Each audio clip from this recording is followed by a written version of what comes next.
Tere tulemast kuulama podcastide sarja T5 tulevikku, mille toob teieni noorte infoportaal T5.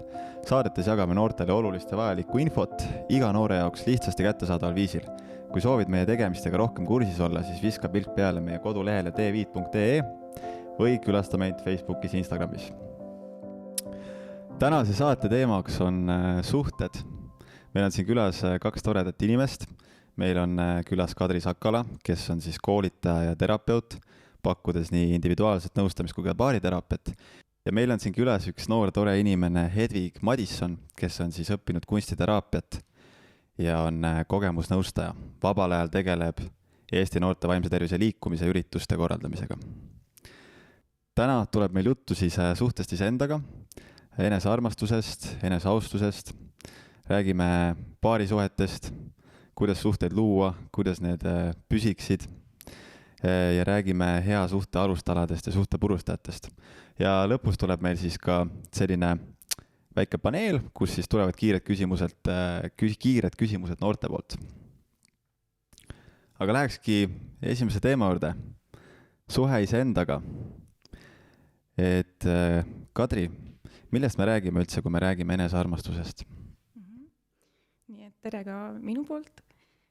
Et ma arvan, et alustaks üldse sellest, et mis asi on armastus. Mul on jäänud mulje, et paljud ei ole üldse enda jaoks isegi defineerinud, mis nende jaoks on armastus. Ja inimeste jaoks võib armastus olla väga erinev. Minu enda jaoks armastus on tegu, mis ütleb, et ma hoolin, et armastus on tegusõna. See ei ole midagi, mis asub meist endast väljaspool ja siis me peame lihtsalt ootama, kuni ta minuni jõuab. Nii et kui me räägime enesearmastusest, siis me räägime sellest, et sa teed tegusid iseenda heaks, tegusid, mis ütleb sulle endale, et sa hoolid endast. Nüüd kui rääkida, et mis need tegevused nagu võiksid olla, siis ma võib-olla alustaks sellest, et ma kõigepealt ütlen, et mida võiks vältida ja siis mis võiks selle asemel teha.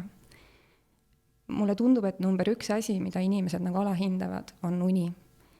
Sa nogutad juba kaasa. Täielikult nõus, jah. Et väga paljud ei oska magada või siis on ärevus nii kõrge, et uni ei tule. Kui vaadata nüüd uuringuid, siis tegelikult võiks magada vähemalt 7-9 tundi. Uuemad uuringud praegu ütlevad, et tegelikult see miinimum võiks olla 8,5 tundi. Kui sa oled pikemat aega hästi magamata, mis armastusest me saame ju rääkida, kui sul nagu silm nagu hädavaevu lahti on ja sul on süda paha sellepärast, et sa ei ole saanud magada. Et väga, väga raske on tahta kellegagi nagu koos olla või iseendale midagi mõnusat pakkuda, ta tahad ainult magada.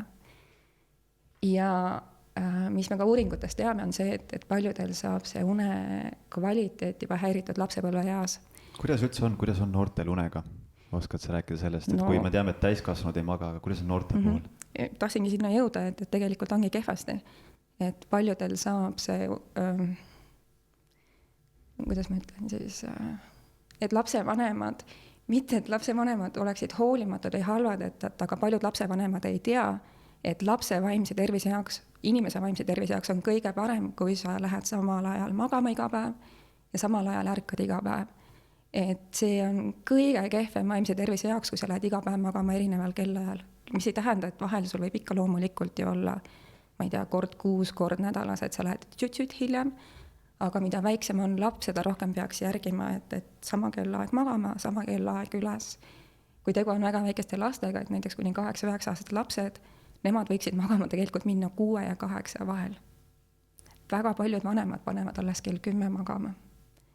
Ja tund aega enne magaminekut, eks ju, et kõik ekraanid on kinni. Et väga keeruline on magama jääda. Nii et ideaalis võiks olla see, et lapse vanemad on vaimset tervist toetanud läbi hea une kvaliteedi, et nad panevad lapse väga varakult voodisse. Lapsed magavad kauem, laste vanematel on see hirm, et kui ma panen varem magama, nad ärkavad varem üles ei järka. Nad magavad tihti peale tegelikult just kauem, uni on sügavam. Nii et palun minge varem magama, ideaalis kell 10, ärkad üles kell 7 ja kohe on palju parem ise ennast armastada. Aga nüüd see tavaline noor, kes näiteks ütleme käib põhikoolis ja tal on õhtul on ju chatib seal sõpradega, tüdrukutega ekraani ees on ju, et mis sa sellistele noortele soovitaks? Ma saan sellest täiesti aru ja ma arvan, et see on ka nagu rohkem võib-olla ühiskondlikum teema ka, et see edukultus, mis meil tänapäeval siin nagu ühiskonnas on, et noortelt juba oodatakse nii palju, esimene klass, eks ju, kes läheb kooli, et kõik need vestlused, mis nad peavad seal talendivoorud läbi nagu tegema, et see saab juba tambitud nii madalast nagu sisse, et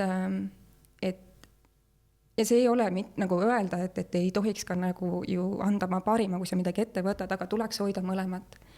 Et on aeg õppimiseks ja on aeg puhkamiseks. Praegu meie edukultus ainult on see, et jookse, tegutse, et see kiiruse kultus ja tegelikult, mis jääb ära, on aeg ise endale, aeg suhetele, aeg vaimsele tervisele.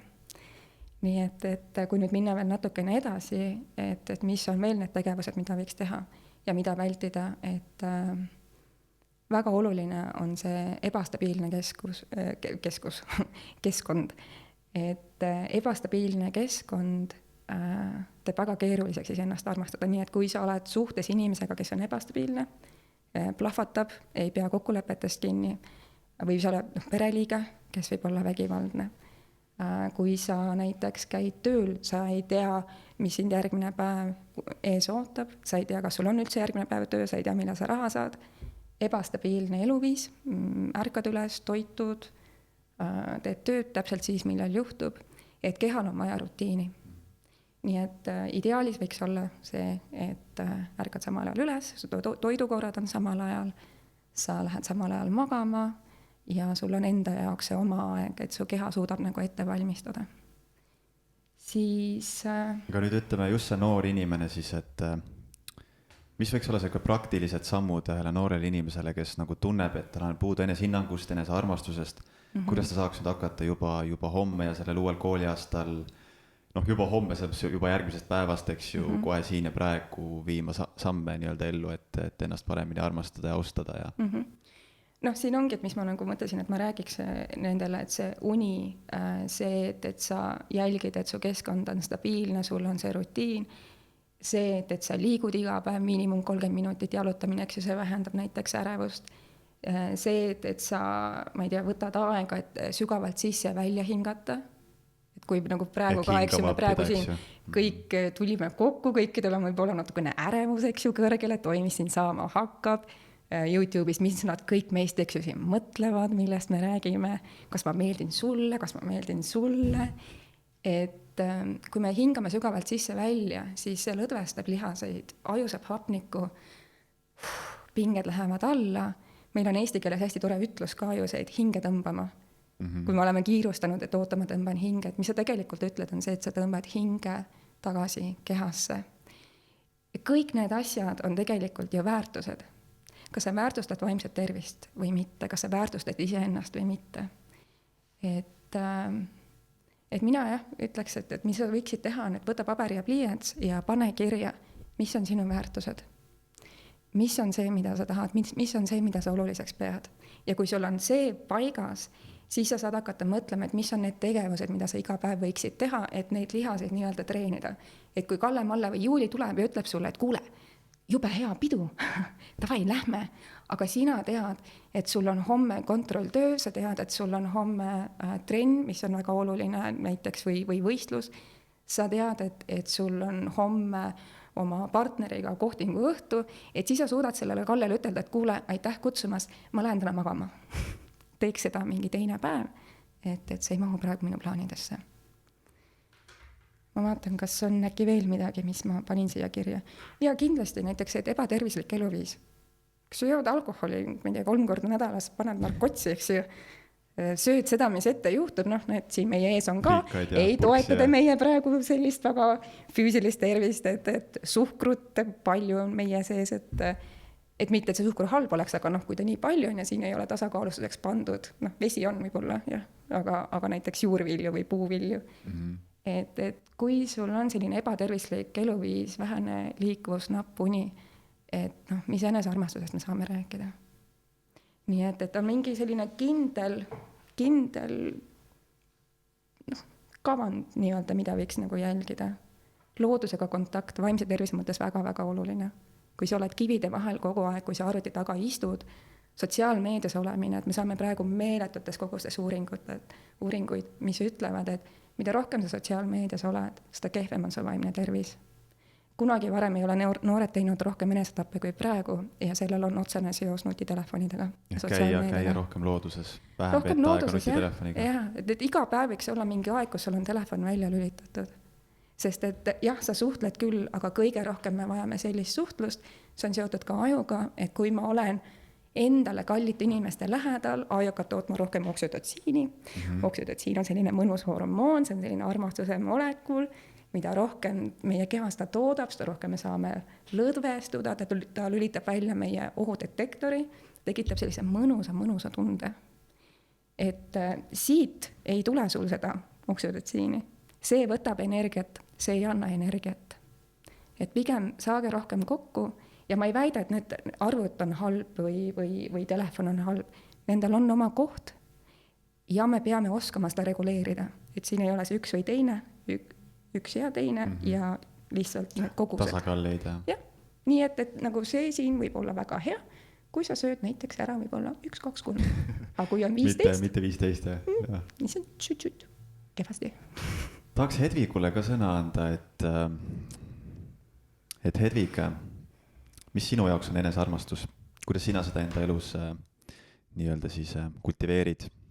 Tere ka minu poolt. Minu oma kogemus on tegelikult näidanud, et kohe inimese puhul nullist enesearmastust oodata on natukene palju. Et alustada võiks kas või enese aktsepteerimisega.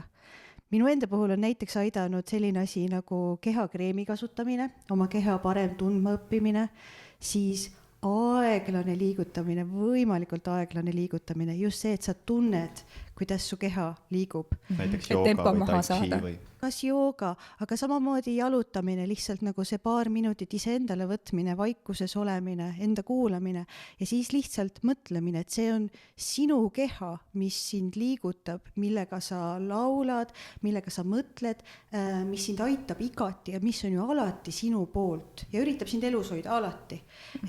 Et võiks ju siis seda natukene paremini hoida. Ma korraks, väga hästi öeldud, et see tänapäeva välisele keskendumine ka, et kui vaadata kõiki ajakirju, kui mina kasvasin üles, 36, ma ei tea, tšüt-tšüt vanem, et siis ei olnud ju neid klantspilte igal pool. Et sul oligi Eesti naine, ma ei tea, oli veel midagi või? Et aga ei olnud pilte, mis oli nii ära retouchitud, et seal tegelikult nagu inimest ennast enam ei ole olemas, nagu ta tegelikult on. Et need noored praegu, kes on nüüd peale kasvanud, et nemad on saanud seda ja nüüd see sotsiaalmeediaks sinna juurde. Ja siis ma näen, kui mul kabinetis istuvad imeilusad inimesed ja nad ei tunne ennast ilusana, nad keskenduvad sellele, et mul ei ole jalad piisavalt pikad, käed piisavalt pikad, kõrvad liiga lühikesed või mis iganes see nagu mure on. Et tegelikult võiks see ju eesmärk olla võimalikult terve oma kehas. Ole tänulik sellest, et sul on 2 jalga, et sul on 2 kätt, et sul on silmad, et sa näed, sul on suu, sa saad ennast väljendada, sul on kõrvad, sa kuuled muusikat, sa kuuled endale kallite inimeste häält, sa kuuled naeru. See on väga suur privileeg. Suuta märgata lihtsaid asju elus. Lihtsaid ja väga olulisi asju, sest kui sa mõtled, mis see alternatiiv on, et ma vahel täitsa mõtlen, et inimestele kuluks ära, et mine tee haiglas väike tuur. Ja vaata, mis on alternatiiv, et mina eelmine aasta kukkusin ju küünarnukki omal kildudeks, mul oli võimalus olla mitu nädalat haiglas, 2 kuud kodus voodihaige, et kui sa pead olema haiglas kuude viisi, tegema läbi mitmeid operatsioone, et ole tänulik selle võib-olla lühema pikkusega või ma ei tea, suurtemate silmadega. Et tähtis on ju funktsioon, mis on. Ja see, kes vaatab pilte, tal on siis probleemid, millega võib-olla sina peaks tegelema. Ja. Ei, täiesti nõus. Aga kui me vaatame tänapäeva suhteid ja noori, siis jääb mulje, et lahku minnakse hästi kergelt. Et miks see nii on? Mis siis jääb paari suhetes puudu noortel inimestel? Ma korraks täpsustaksin, et see ei ole nüüd enam ainult noored, vaid üha enam see jõuab ka nagu vanemasse generatsiooni, sellepärast, et lahkuminek on nüüd ju ühiskonnas jõudnud sinna, et see on okei.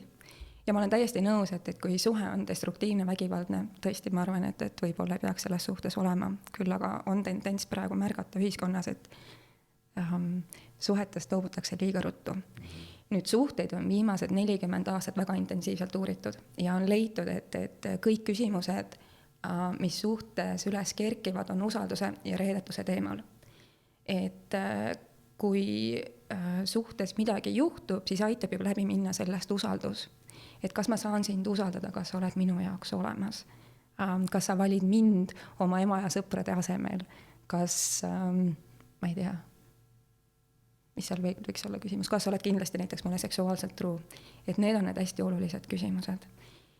Ja kui me ei tunne ennast turvaliselt ja nüüd siin tuleb mängu meie aju, ma nüüd korraks räägin kõikidele veidi bioloogiast, et meil on olemas nii-öelda vana aju ja uus aju. Nüüd vana aju koosneb siis, kõige alumine osa ajust on siis ajutüvi ehk roomajaju. See siis tegeleb enese säilitamisega ja eluliste funktsioonidega nagu hingamine, südamelöögid, vereringe ja nii edasi. Siis siin peal, roomajaju peal on limbiline süsteem, ehk siis see tegeleb, limbiline süsteem ehk siis imetajuga, see tegeleb tunnete reguleerimisega, tunnete tekistamisega. Ja siin peal on nii-öelda siis see uus aju ehk ajukoor ja see tegeleb siis mõtlemisega, analüüsimisega, info korrastamisega, otsustamisega. Ja mida inimesed peavad aru saama on see, et vana aju töötab alati esimesena. Nii et kui me täna kõik siia ruumi kokku tulime, esimene osa meie ajust, mis reageeris, oli vana aju. Ja see küsimus, mida vana aju alati esitab, igas suhtes, igas olukorras on see, kas mul on siin turvaline. Kas sina oled minu jaoks turvaline? Ja ta küsib seda kogu aeg, ta on nagu radar. Ja sa isegi ei pane seda tähele, et ta seda küsimus küsib. Nüüd, kui ma märkan, et Martin on täitsa tore, teised inimesed on ka siin täitsa toredad, kes vaatavad, et lindistus läheks hästi, nad naeratab mulle, eks ju, nii tore. Ma vaatan, et siin kõrval paremal käel on mul hästi tore inimene. Mida turvalisemalt ma hakkan ennast tundma, seda rohkem ma saan juurde pääsu ülemistele osadele ja vabaneb selline suur hulk ruumi mõtlemiseks. Et siis ma saan hakata ka nagu valima tegevusi. Nüüd, kui vastus on ei, näiteks, et Martin vaatab mõnda aega, mina siin räägin, pingutan, eks ju, et see tekst oleks nii hea, kõikidele meeldiks. Ja Martin, ma näen, et Martin vaatab aknast välja 2 minutit.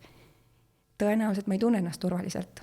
Ja mis juhtub on see, et kui see küsimus, et kas ma saan sind usaldada, kui vastus sellele küsimusele on ei, või isegi kui vastus sellele küsimusele on võib-olla, aktiveerub kohe meie roomajaju, mis kontrollib meie võitle või põgene reaktsioone. Pool inimkonnast, kui nad ei tunne ennast turvaliselt, lähevad võitlemise mentaliteedile. Ja kuidas inimkäitumises välja näeb, on see, et nad hakkavad hästi palju rääkima, hakkavad hästi palju küsima, miks sa ei räägi minuga, kas sa tunned midagi, miks sa praegu seal oled, et see hakkavad tegema hästi palju tegusid, see energia läheb välja, nad hakkavad üle funktsioneerima ja nad teevad seda sellepärast, et tunda ennast turvaliselt. Ja pool inimkonnast, mis nad hakkavad tegema, kui nad ei tunne ennast turvaliselt, nad hakkavad minimeerima energiat, energia läheb sisse. Mis nad teevad, kuidas see välja näeb inimkäitumises on see, et nad hakkavad vaikima, jäävad kauem tööle, ootavad, et see torm läheb mööda, ignoreerivad probleemid, ma teen nägu, et seda ei ole. Ja see on nende viis, et seda turvalisust taastada. Ja nüüd suhte koha pealt on selline hästi, mina ütleksin, et see on hästi disainitud. Ma hästi korraks segan vahele, kas sa võiksid tuua mingi näite, et nüüd kui noor inimene kuulab, et ennast ära tunda, et milline on siis see klassika noor inimene, kes näiteks muutub hästi väljapoole, kui tal on raske, ja milline on see noor inimene, kes muutub hästi sissepoole. Nii et tihti ma võin sulle ütelda seda, et inimesed ei tea üldse, kuidas nad reageerivad. Igaüks arvab, et minu reaktsioon on ainuõige. Et kõige parem küsima partneri käest, kuidas sulle tundub, kas ma hakkan nagu maksimeerima energiat või ma hakkan minimeerima energiat. Partner ütleb sulle kohe ära. Ja suhte koha pealt, mis mulle tundub, et elu on nii hästi disaininud, suhtesse läheb tavaliselt see üks, kes maksimeerib energiat, et tunda ennast turvaliselt, ja teine, kes siis minimeerib energiat. Ja kui me ei tea seda, et see on sinu viis tunda ennast turvaliselt, ja see on minu viis tunda ennast turvaliselt, siis veel selline fun fact aju kohta, kui me ei tea, miks teine niimoodi käitub, ja see on mulle vastupidine, mida mina teeksin, siis aju mõtleb välja loo. Ja ta mõtleb välja loo vastavalt meie kõige suurtematele hirmudele. Nii et kui mina ei tea, miks sina siit aknast välja vaatasid 2 minutit, siis minu aju võib välja mõelda, eks ju, loo, et sind ei huvita see, kuidas ma räägin, või sa oled hästi pettunud praegu selles, kuidas ma räägin. Ja kui ma seda lugu usun ja ei tšeki sinuga üle, et kuule, Martin, et mis värk sellega on praegu, et sa vaatad mujale ja korraks ütlen, Martin ei vaatad mujale, Martin vaatab väga palju praegu mulle otsa. Et kui ma lähen selle looga kaasa, siis ma tõenäoliselt reageeriksin 2 viisil, 1-2, kas ma hakkan veel rohkem pingutama, veel intensiivemalt rääkima, see on see võitlemise mentaliteet, või ma tõmbun just vaikseks ja ma hakkan sulle vastama minimaalselt. Ja nüüd, kui sina ei tea, miks ma niimoodi reageerin, eks ju, ja räägid endale lugu, et Kadri on kas segane peast, kui ma hakkan veel intensiivsemalt rääkima, või kui ma minimeerin energiat, et ma olen lihtsalt, ma ei tea, ülbe ja ei taha koostööd teha, siis sa tõenäoliselt, kui sa oled ebateadlik inimene, sa reageerid sellele veel rohkem vaadates aknast välja või siis võib-olla ühel hetkel juba nähvad midagi. Ja niimoodi me lähmegi tantsu, mis on see võimuvõitluse nagu tants. Et ajust võiks natukene teada selle jaoks, et me saaksime olla nagu võimalikult heas suhtes. Võib-olla sa saaks minna selle teemaga kokku, et mis mul ongi järgmine küsimus tegelikult, et kuidas üldse valida inimest, kellega suhtesse minna? Et kuidas teada, kuidas võib-olla paljudel noortel see küsimus, et okei, mulle meeldib mingi inimene, aga ma ei ole kindel, kas see inimene mulle ka sobiks suhtes, et kuidas saada teada, kas mul on okei minna selle inimesega suhtesse? No mina alati ütlen kõikidele oma klientidele, et võta kõigepealt aega, et inimest tundma õppida. Ja see läheb jälle nüüd kokku ajuga, vabandust, et räägin, aga see on hästi oluline info. Et kui me kellegagi tutvume ja ütleme, et sina, mina saame kokku, eks ju, sa tundud mulle hästi külge tõmbav, algul on romantiline faas. Ja kui meile keegi tohutult meeldib, siis ajus vallandub meeletutes kogustes hormoone, sa oled tegelikult narkolaksu all. Ja sellepärast me ütleme inimestele, et tal on roosad prillid ees, su rooma ja aju on nii uimastatud. Kõik on selline hästi tore. Me võime rääkida, eks, tundide viisi, päevade viisi, ei maga, ma ei tea, nädalate viisi, lõpetame üksteise lauseid, kõik on nagu nii tore. Ja sellel hetkel, mida inimesed ju hästi tihti ütlevad, mul on tunne, et ta on mu hingesugulane. Mul on tunne, et ma olen teda tundnud terve oma elu. See on tegelikult narkots, mis räägib. Kõik on ideaalne, kõik on perfektne, ühtegi viga ei ole. Ja kuna, eks ju, see inimene, kes on sulle külge tõmbav, tema on diiler, tema käest sa saad seda ju head kamauksedetsiini, eks ju, siis sa tahad kogu aeg rohkem doose. Et väga tore oleks, et naudi seda narkotsi, seda looduslikku narkotsi, see on tõesti ju erakordselt tore, ja ära mine kaasa nende lugudega, mis su aju räägib sulle, et sa tunned seda inimest. Tuleta endale meelde, võta kalender lahti ja vaata, mitu päeva päriselt on möödunud, kui sa oled seda inimest nagu tundnud. Et on see 2 päeva, 2 nädalat.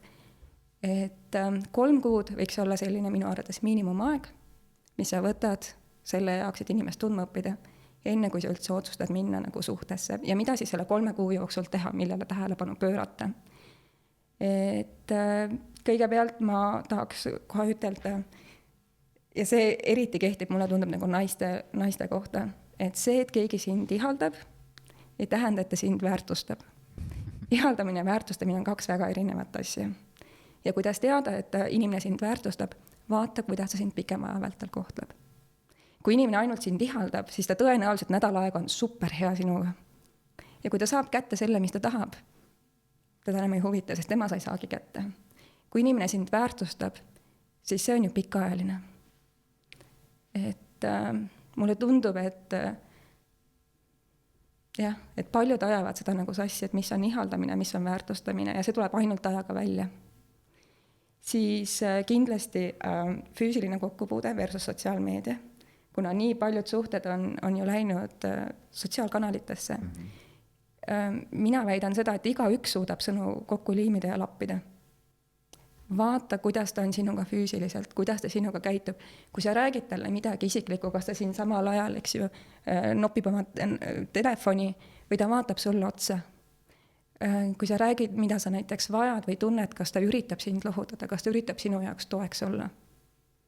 Ja seda jällegi järjepidevalt, et sotsiaalmeedias olemine, see ei anna sulle seda. Facebookis olemine, see ei anna sulle seda. Siis eriti oluline, ja jällegi ma tahaks ütelda, et siin võib olla naiste kohta natukene rohkem, unistus versus reaalsus. Väga paljud naised on mulle ütelnud kabinetis, aga temas oli nii suur potentsiaal. mine kokku sellega reaalsusega, et vaata inimest, tema head omadused ja need omadused, mis sulle väga ei meeldi, vaata seda tervikut ja siis küsi, kas see on see, millega ma saan koos olla. Stardiplatvorm, kus sa lähed suhtesse mõttesse, et kui ma selle kätte saan, ma hakkan seda nagu kakukest, eks ju, siin mätsima, et endale vorpima. See ei ole väga hea koht, suure tõenäosusega see suhe läheb laiali, heal juhul 2-3 aasta pärast, eks ju, venitate välja ja siis tõenäoliselt suhteliselt kehv maik on nagu suus. Et sulle peab see inimene väga-väga meeldima, ta võiks olla ju sinu sõber. Nii et vaata, mis on siin ja praegu ja selle põhjalt nagu otsusta. Siis kindlasti õpi enne partneri tausta tundma, et tutvu tema perekonnaga, vaata, kuidas ta pereliikmetega käitub. Kui ta räägib oma pereliikmetega kehvasti, suure tõenäosusega ta räägib ühel hetkel ka sinuga kehvasti. Vaata, kuidas ta käitub sinuga, kui pereliikmed on juures, kas ta jätab sind unarusse või pöörab ikka tähelepanu. Õpi tundma tema sõpru. Mina olen küll väga seda meelt, et ütle mulle, kes on sinu sõbrad ja ma ütlen, et kes sina oled. Sest sõbrad me valime endale sarnased.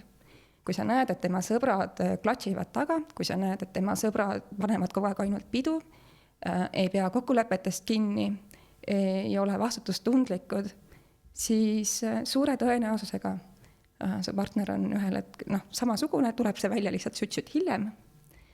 Et see, kellega me ennast ümbritseme, mõjutab ju väga tugevalt seda, kuidas meie käitume, et kas inimesed ülendavad meid ja inspireerivad olema paremad või tõmbavad meid nagu alla.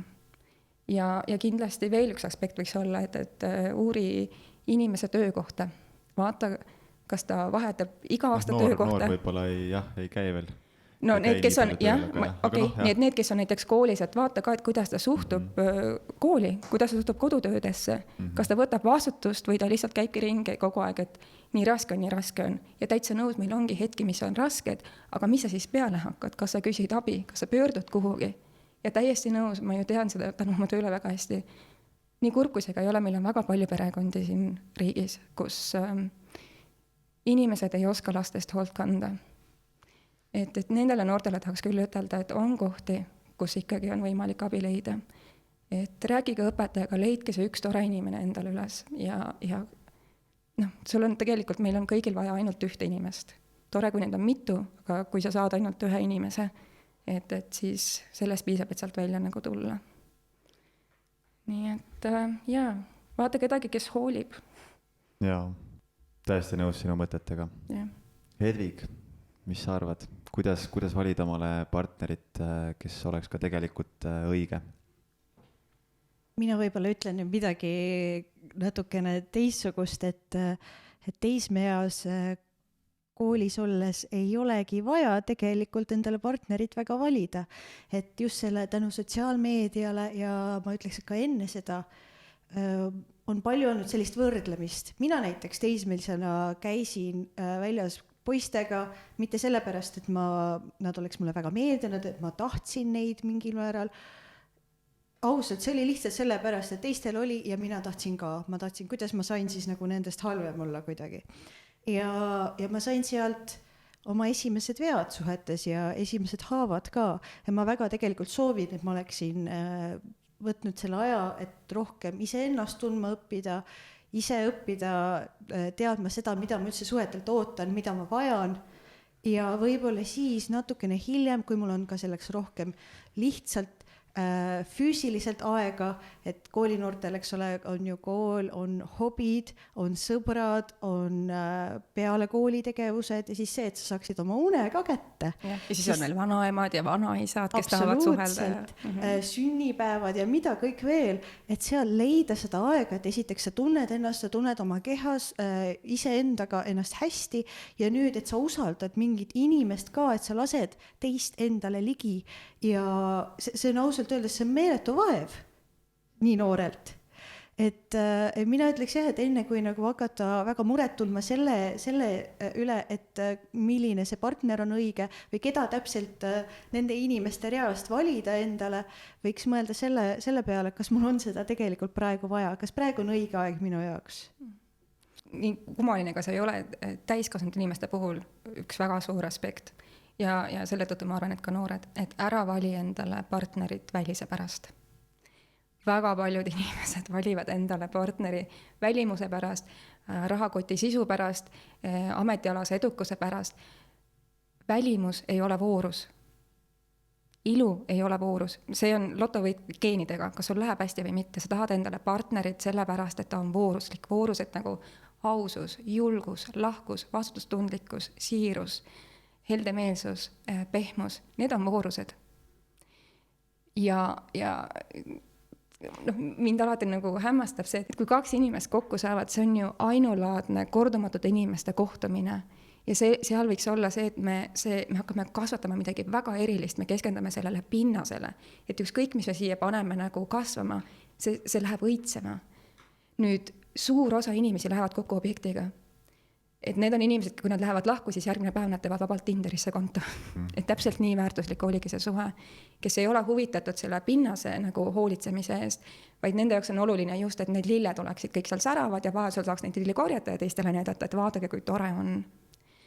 Et nende inimestega ei maksa kokku minna. Otsi seda, kes ta sisu tahab, sest et kui tramm nagu üle sõidab, rahakott tühjaks jääb või töö saab otsa, nad on järgmisel päeval läinud.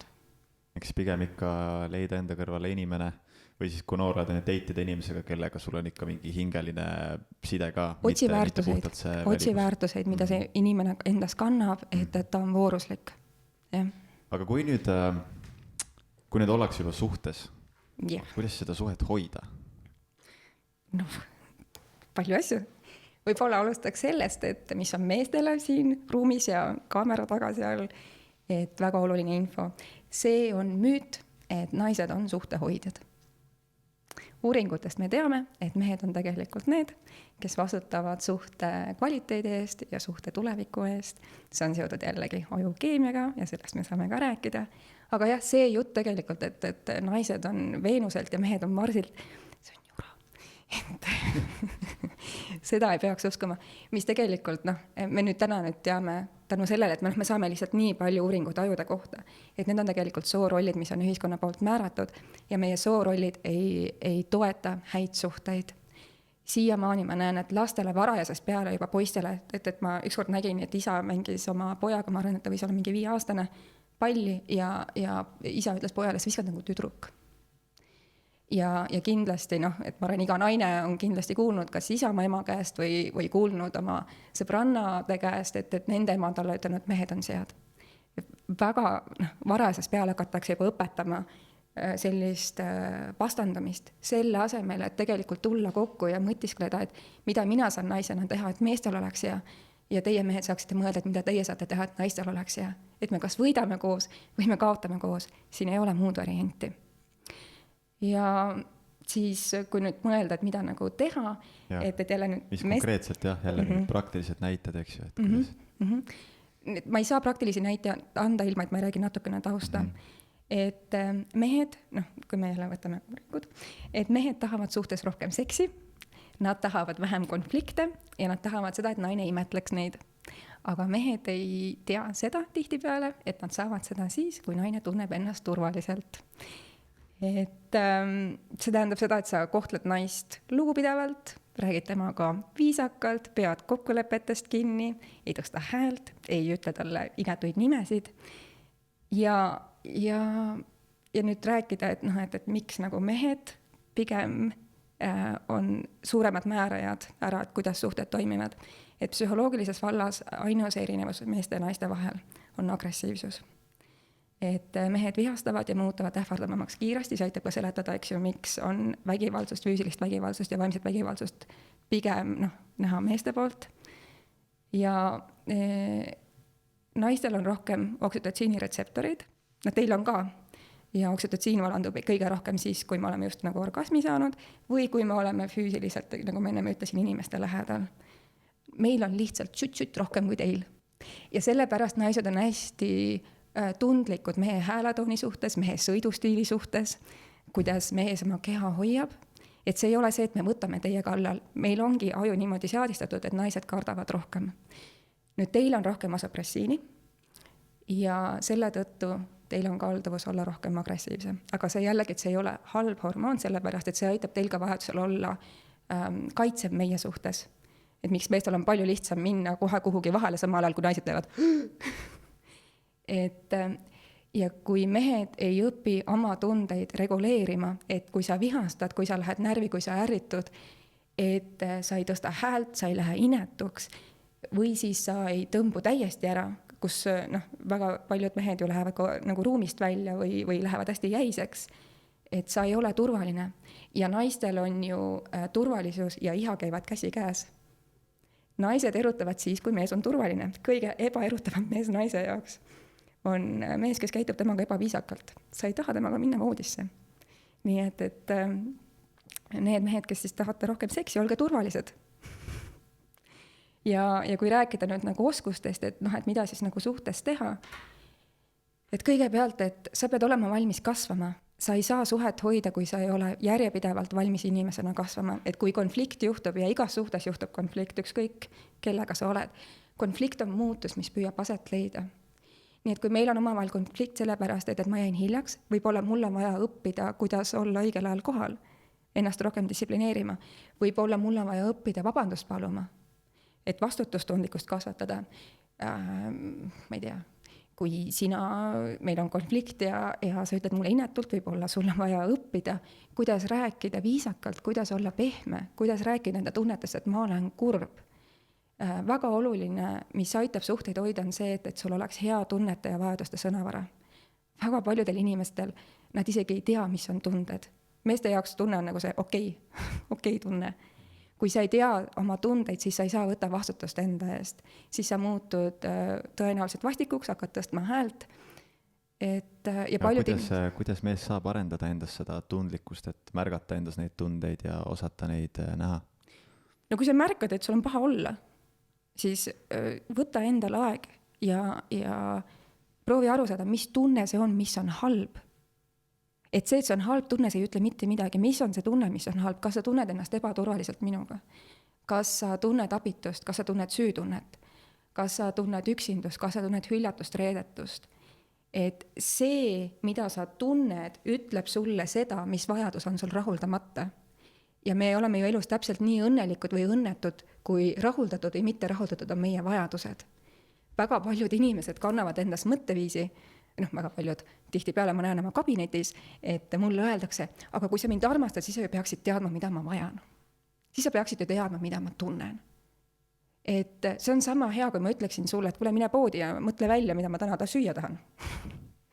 Et küps inimene võtab ise enda tunnete ja vajaduste eest vastutust ja väljendab seda. Et osad inimesed on mulle ütelnud, kuidas ma saan endale tellida, aga mis see alternatiiv siis on? Et teine lahmib umbes ja vaatame, kas läheb täppi. Nii et, jah. Okei. Kindlasti siis ütleme sellistes suhetes, kus seda teadlikkust on vähem, on ka niisugust emotsionaalset vägivalda rohkem. Mis üldse on emotsionaalne vägivald? Hakkan kohe sulle siin ette lugema. Ja kuidas, kui nüüd noor näiteks on emotsionaalselt vägivaldses suhtes ja ta mõistab, et seal on, mis ta nüüd teha saaks, mis ta tegema peaks? Ma siis annan definitsiooni, seda on päris palju, mis võib olla emotsionaalne vägivald. Nii et emotsionaalseks vägivallaks saab pidada hääle tõstmist, karjamist, ärapanemist, sarkasmi, usalduse reetmist, ajaloo ümber kirjutamist, räägin, kuidas asi oli, kuigi tegelikult asi oli teistmoodi, enda sõnade või tegude eitamist, kritiseerimist ja kriitika all ma pean silmas seda, et mitte, et sa kirjeldad teise inimese käitumist, mis sind häirib, vaid kriitika on see, et sa ründad teise inimese omadusi. Nii et ma ei ütle, et mind häirib see, kui sa jätad sokid parandale, Martin, vaid ma ütlen, et sa oled laisk. Sa oled ohver, sa oled kibestunud, see on kriitika. Käitumist on võimalik muuta, olemust ei ole võimalik muuta. Emotsionaalse vägivallala kindlasti käib häbistamine, ähvardamine, varjamine, valetamine, kokkulepetest mitte kinni pidamine, nimedega kutsumist, olulisi informatsiooni endale hoidmist, leppisin kokku kellegagi midagi, aga sulle ei ütle. Küll ma sulle pärast ütlen, mis saama hakkab. Kindlasti ignoreerimist, et jätan sinu vajadused pikemat aega nagu tähelepanuta, et lihtsalt enne nagu, et seda pole olemas või ütlen, et mind ei huvita. Mis veel? Ma arvan, et oluline on kindlasti teise parodeerimist. Ma vahel ikka näen kabinetis, kuidas 40-aastased inimesed teevad üksteise niimoodi nägusid ja siis nagu 3-aastased käituvad, aga vanuse poolest on, eks ju, 40. Teise süüdlaseks tegemist ja kindlasti ebastabiilsus. Et sa ei saa ette ennustada, kuidas teine inimene käitub, täna armastan, homme ei armasta, täna hoolin, tahan sinuga koos olla, homme ei taha sinuga koos olla. Meil on vaja stabiilsust, sest et see lõhub lihtsalt muidu psüühikat ja impulsiivsust, kes kohe nagu plahvatab iga asja peale. Ja, ja kähku korraks ütlen, kui sa küsisid seda, eks ju, et millal teada, et kas suhtesse jääda või lahkuda, on ju inimesega. Mida siis teha, kui nüüd inimene on selles suhtes?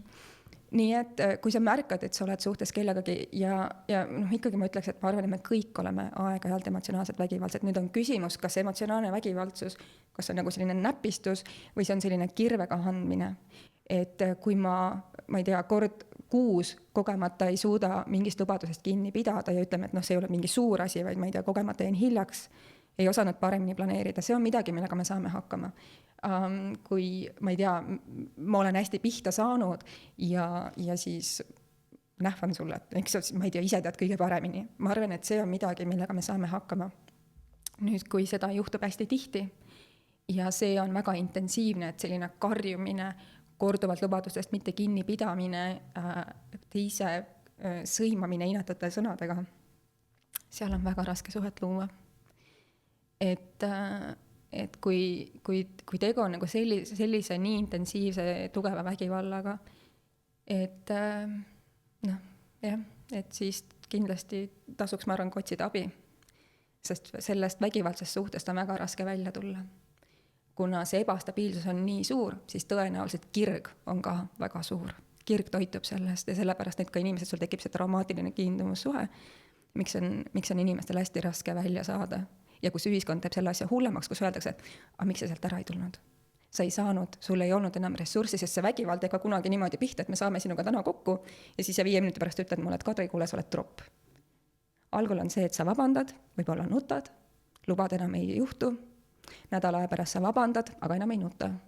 Nädala pärast sa ütled, et jah, läks võib-olla ja nädal pärast seda sa enam ei vabanda. Ja nädal pärast seda sa mind tõukad ja nädal pärast seda sa võib-olla mind lööd. Ja terve selle vahepealse aja sa kogu aeg sisestad mulle, et see on minu süü ja ütled kogu aeg mulle inetult, mis ühel hetkel tekitab selle tunde, et ma ei ole mitte midagi väärt. Ja siis sa sinna kasutad juurde, et aga ma ju armastan sind, et sa ristid selle käitumise armastusega ära. Et kindlasti otsida abi ja, et ma ise alati nagu mõtlen seda, et ma arvan, et me kõik võime ühel hetkel karjuda, häält tõsta ja nii edasi. Küsimus on selles, kas sa õpid sellest. Et kui see on midagi, mida sa nagu jätkad kogu aeg nagu tegemist, ma ei tea, kas siis tasub ikkagi nagu oma elu niimoodi veeta. Hedvig, kuidas sina soovitaksid noorel inimesel lahkuda suhtest, mis on ilmselgelt emotsionaalselt vägivaldne? Lahkumissoovitusi on väga-väga raske anda, sellepärast et see sõltub väga teravalt situatsioonist, aga mis puutub sellesse, et kuidas märgata oma partneri emotsionaalset sinu ärakasutamist, siis minu jaoks, kuna ma olen ise olnud sellises suhtes, oli tegelikult hästi oluline see, kuidas minu endine kallim suhtus minu ümbrusesse, minu sõpradesse, minu vanematesse, minu hobidesse ja just täielik huvi puudumine nende vastu. Ja mis tegelikult selle aasta jooksul, mil me koos olime, peaaegu et eraldas mind nendest inimestest, kes olid tegelikult minu tugi- ja turvavõrgustik. Ja tagasi mõeldes ma mõtlen, et see on tegelikult väga-väga suur punane lipp, et sinu kallim ei taha üldse sinu sõpru näha, ei võib-olla too ka sind enda sõprade lähedusse, hoiab sind ainult kodus, eks ole, et te kohtute ainult siis, kui te olete kahekesti ja ei tee midagi koos teiste inimestega, ei ole nagu nii-öelda avalikult koos, et see on ka midagi, mis tegelikult väga kenasti näitab, milline see inimene on ja kui palju ta tegelikult sind väärtustab. Ehk kui näiteks oletame, et ma olen nüüd 15-aastane poiss ja mu tüdruk ei taha muga mitte kuskile tulla, ta ei taha minu sõpradega kohtuda, ta tahab kuidagi salamisi minuga kohtuda, siis see võiks olla ohumärk, eks ju? Jah. Aga lähme lühiküsimuste paneeli juurde, ehk siis noorte poolt tulnud küsimused, mis neid huvitavad ehk siis kiire küsimus, kiire praktiline vastus. Aeg. Kuidas sõltuda vähem teiste arvamusest? Nagu alustasin vist saadet sellega ka, kõigepealt tee endale selgeks, mis väärtused sulle olulised on ja mis on need tegevused, mis neid väärtuseid toetaks. Et mida rohkem sa enda eest hoolt kannad, seda vähem sind huvitab, mis väljaspool toimub. Ja mis juhtub hästi vahvalt, on, nagu ma ütlesin, sa valid ju sõbrad endale sarnased. Nii et mida rohkem sa õpid enda eest hoolt kandma, mida rohkem sa treenid oma väärtuste lihaseid, seda suurema tõenäosusega hakkad enda ümber valima inimesi, kes toetavad samamoodi sinu enda väärtusi. Ja kindlasti ma arvan, noorte jaoks oluline võib-olla meeldetuletus on see, et sa ei saa kõikidele meeldida. Et see, mis naabri Malle arvab, et võib-olla see ei ole nii oluline. Kuidas saada lahti halvasti mõjuvatest suhetest, tutvustest ja suhetest? No jällegi, mõtle, mis on sinu jaoks oluline, kas need inimesed siin toetavad selles ja kui sa märkad, et siis nad mõjuvad sulle halvasti. Kui tegu on alaealisega, eks, et räägi oma vanematega, räägi sõpradega. Või sõpradega võiks üldse muidu ka nagu rääkida, ükskõik mis vanusest sa oled. Ja siis vaatad, kas see suhe on midagi sellist, kus sa võiksid temaga rääkida, et kuule, et ma märkan, et sa seda teed, et mulle see ei sobi, et kas see on midagi, mida sa ise ka näed, kas see endale sulle meeldib, et kas me saame koos jätkata või me peame lahku minema. Ja kui see ei ole sulle nii lähedane suhe, siis ära siis suhtle. Mida teha siis, kui toksiline suhe on mõne pereliikmega, kellega ei ole nii lihtne siis suhtlemist lõpetada? Et siin ei ole lihtsat ega lühikest vastust. Et kui tegu on vägivaldse suhtega, füüsiliselt vägivaldse suhtega, siis kindlasti kaasata vastavaid ametiorganeid, politsei, lastekaitse. Kui sa ise oled laps või sul endal on lapsed, kindlasti tasuks ära, eks ju, pereterapeudi otsimine. Aga kui tegu on ikkagi pereliikmega, siis need on meie jaoks hästi erilised inimesed, kui see nüüd toksilisus on, ütleme, emotsionaalne vägivald. Et mina hästi toetaks seda, et kutsutada pereteraapiasse. Ütled, et mul on keeruline. Ja ütleme, et kui ta ei ole nõus tulema sinuga pereteraapiasse, siis sina saad ikka minna pereteraapiasse, et sa saad ikka iseendaga tegeleda, et see suhe, mis sul on kas emaga, isaga, õe või vennaga, et sa ei tooks seda taaka oma järgmistesse suhetesse. Kuidas öelda ei, ilma et kellelegi liiga teeksin? Viisakalt. Ei, mulle see ei sobi või ei, ma ei saa. Ja see on täiesti eluterve, et vahel need eid teevad haiget, sellepärast, et see on ju loomulik, et kui minu vajadusi seda rahuldatud, siis ongi kehva olla. Et kui näiteks ütleme, et me oleks Martiniga, eks ju, suhtes, et kui mina väga vajan, et ma tahaks, ma ei tea, saaks sinuga koos olla ja sina samal ajal vahelt magada, sest sina öösel ei hoolitsenud enda tervise eest, ei maganud korralikult ja sa ütled mulle ei, siis on täitsa loomulik, et ma saan haiget ja see on samamoodi sinu vajadus on ju täiesti loomulik, ma ei saa ju ütelda, et kuule, mis mõttes sa nüüd magad. Ja mida vanemaks me saame, seda rohkem me võiksime õppida, et kuidas selle eiga nagu toime tulla. Et sina ei ole halb, mina ei ole halb, ongi lihtsalt kurb. Ja ütle viisakalt. Kuidas alustada vestlust, kui tahad inimesega tuttavaks saada, aga jubedalt kardad? Ma ei tea, tere, mina olen Kadri. Tere. Tervist, jah. Mis teed siin? Kuidas sul läheb? Kutsuti siia. Kutsuti siia, jah. Nii et ma kõigepealt tutvustaksin ennast, ütleksin tere, küsiksin, mis sinu nimi on, mis minu nimi on, et mis sind siia toob. Kui on tegu koolikaaslasega, keda ma juba tunnen, kuidas sul suvi läks, räägiks ise natukene, kuidas mul suvi läks. Ma ei tea, mis veel lahedat oled teinud, räägiks mingist üritusest, mis ma nägin, et kuule, et selline üritus toimub, mis sa mõtled ka tahaksid tulla näiteks võib-olla, plaanid sa sinna ka minna. Kui tegu on uue koolikaaslasega, kes on tulnud kooli, et mis sind siia tõi, kus sa varem koolis käisid. Kui tegu on, et ma ei tea, kohvikus näen kedagi, kes on hästi tore, astun juurde, ütlen, et tere, et jällegi tutvustan ennast, et käite te siin tihti, oskate te soovitada midagi, mida võiks osta siit. Et vaata seda konteksti, kus sa oled.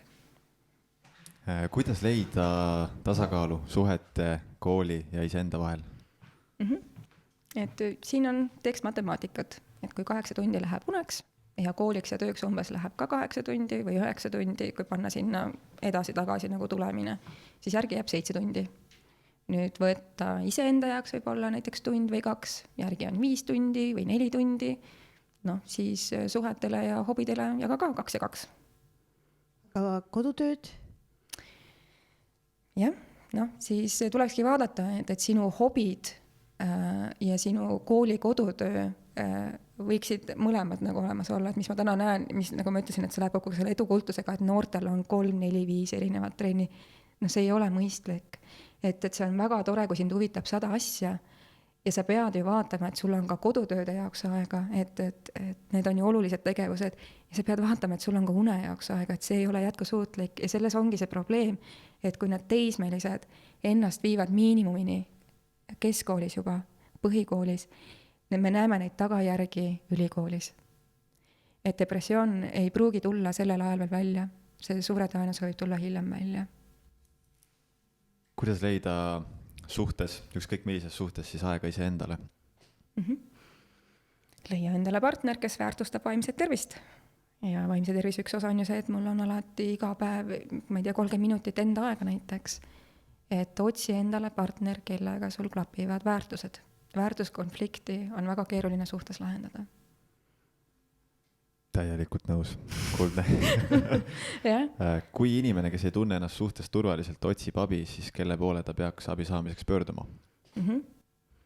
No perekond, sõbrad ja ma arvan, et kui on, kui sa märkad, et sa oled hädas ja sa ei tea, ei saa perekonnalt või sõpradelt või mingil põhjusel ei julge rääkida, otsi endale terapeut ja kindlasti vaata ka, et milline see terapeut on, et mis on tema ettevalmistus, kas ta on õppinud 2 päeva terapeudiks, sest meil on, siin võib terapeut igasugused olla, või ta on ikkagi sertifitseeritud terapeut, on läbinud oma õppe korralikult. Mina ütleksin, et kui tegu on suhetega, võiks ikkagi minna pereterapeudi juurde ja on olemas koduleht, guugeldage pereterapeudid, leiate selle lingi üles ja saate sealt endale valida sobiliku.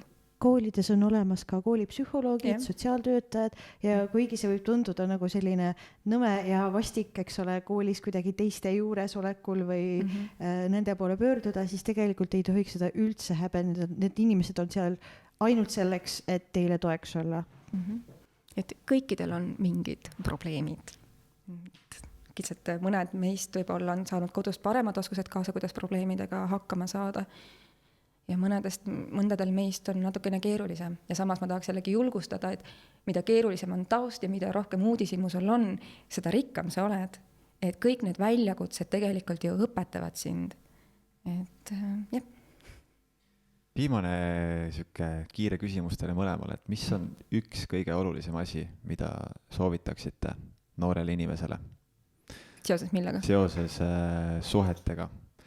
Näiteks seoses sellega, et kui tal on madal enesekindlus, see, ütleme, takistab temal võib-olla kaasast leidmas. Mis on see üks asi, mida te nüüd soovitaksite siuksele noorele inimesele? Kiire vastus. Mina ütleksin, et nooruses on väga oluline leida aega iseendale. Et olla endaga koos, õppida iseennast ja oma vajadusi tundma, mida saab pärast, eks ole, teisele siis õpetada, et kui palju sul on vaja ruumi, kui palju sul on vaja aega. Et, ja mitte tunda seda sundi, mida tegelikult igalt poolt tuleb filmidest ja meediast igalt poolt, et sa pead olema suhtes ja see peab olema edukas ja õnnelik ja sa peab panema neid Instagrami pilte, kus te olete nunnud ja kõik tunnevad kadedust. Seda ei ole tegelikult vaja.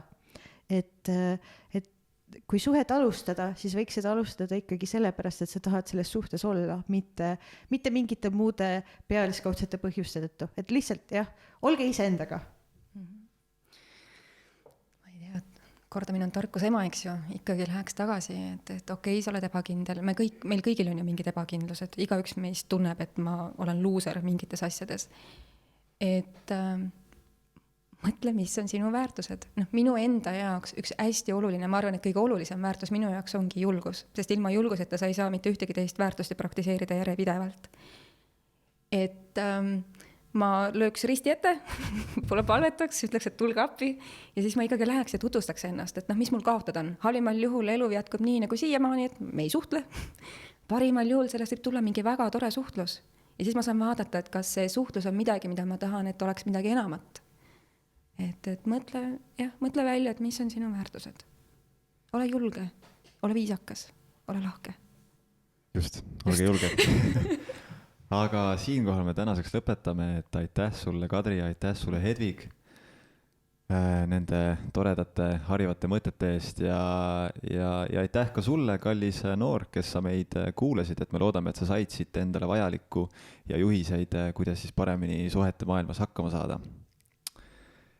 Ja lõpetuseks veel suhete ja turvalisuse kohta leiad rohkem infot veebilehelt t5.ee, kus on ka muid põnevaid teemasid. Samuti leiad lehelt amor.ee, mis on noortele suunatud eep, kust leiab vastused oma küsimustele siis nii rubriikidest kui ka nõustajate abiga.